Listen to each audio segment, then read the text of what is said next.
Hi students, presently I am going to teach the topic of different types of errors.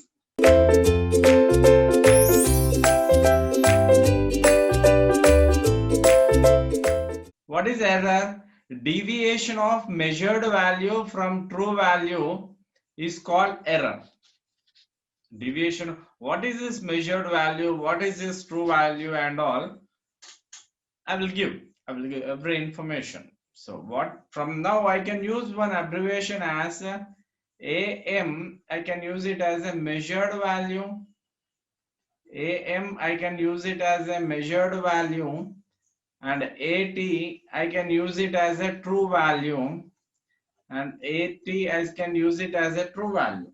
Okay, na? It's all abbreviations. So measured value means what? Yeah, what the result we get, what the my meter is showing. My meter is measuring is called as measured value, and what is AT is called as a true value. Means if we give 4 amperes, that is called true value. So how many types of errors? How many types of errors? Errors are two types: static error and dynamic error. Errors are two types: static error and dynamic error. The next step, what is static error? What is static error? So static errors means, so what is what in our general information, what is static? It never changes with respect to time. Static means it is stable, it does not change.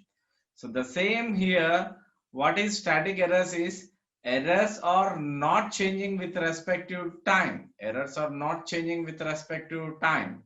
And what is dynamic errors? What is dynamic errors?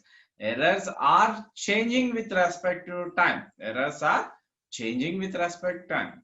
So now let's, what is the static error, unknown error and all? Let's see. So what is this static error, absolute error and known error? Let's see. So what I can name it as a, what is the error? So suppose if I give this meter, this is my ammeter. If I give 4 amperes, if I give 4 amperes, so this is called as my true value.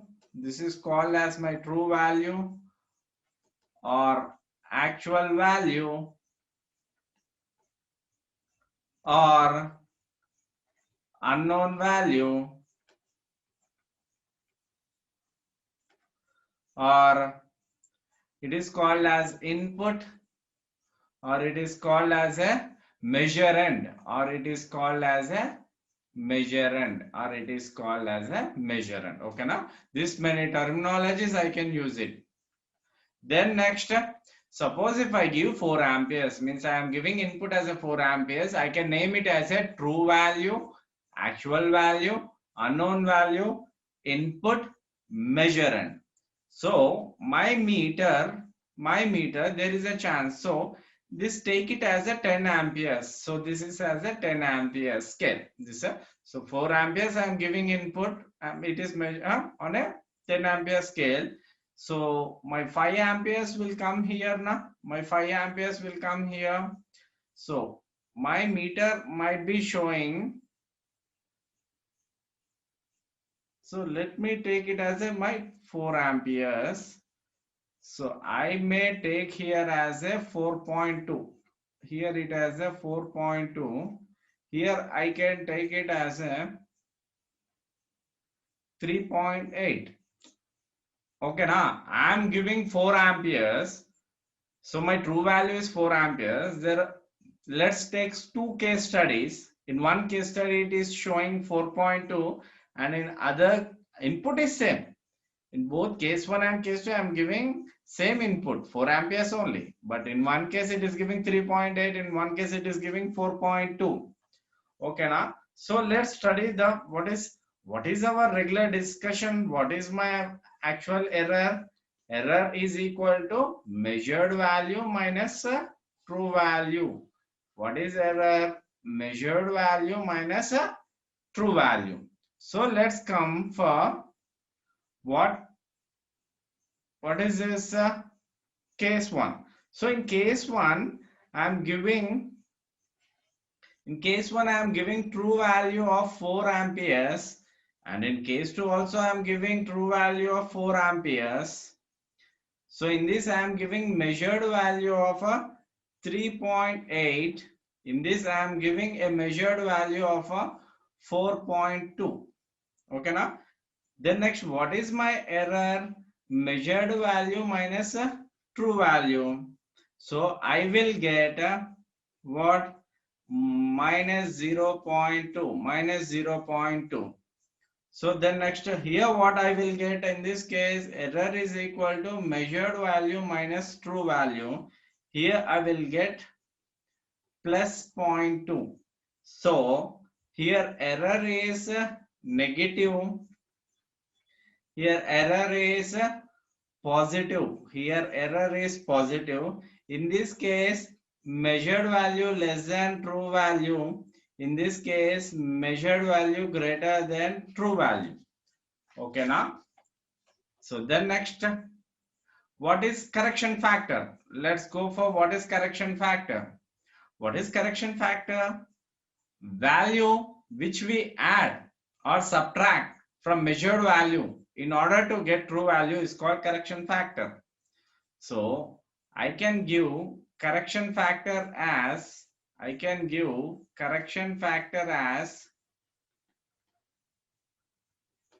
plus or minus of error. I can give correction factor as plus or minus of error.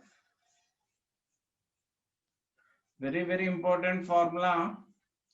So what if possibility, if error is negative,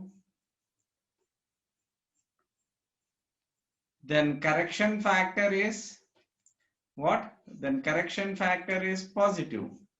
And if error is positive, correction factor is negative. So I can, so let's go for previous slide. So here what? Error is minus 0.2. So correction factor is plus 0.2. In this case, error is plus 0.2. So correction factor is plus minus 0.2. Okay now? Then next, let's go for what is your relative static error. What is your relative static error? Whenever a static error taken over true value called relative static error. Okay now, whenever static error taken over true value called relative static error. So I can give a formula of relative static error as measured value error taken over. See, this is measured value minus true value is my static error taken over true value. So this is my relative static error. So finally I can give a formula as percentage relative static error is equal to measured value minus true value by true value into 100. So this I am going to use a very important formula. Then next, so what is the use of this percentage relative static error? So then next, what is the use of it is percentage relative static error determines the quality of an instrument. Percentage relative static error determines the quality of an instrument. Example, there are two instruments, okay now? Instrument A and instrument B. So I can name it as a what is percentage relative static error in this case? Error, what is error with respect to true value? So I can error with respect to true value into 100 will give me 50%, and in this case the same percentage RSE is equal to error with respect to true value into 100 will give you what? 1%. So always we required error high or low. So I can name it as a instrument B. Instrument B is best instrument. Instrument B is best instrument.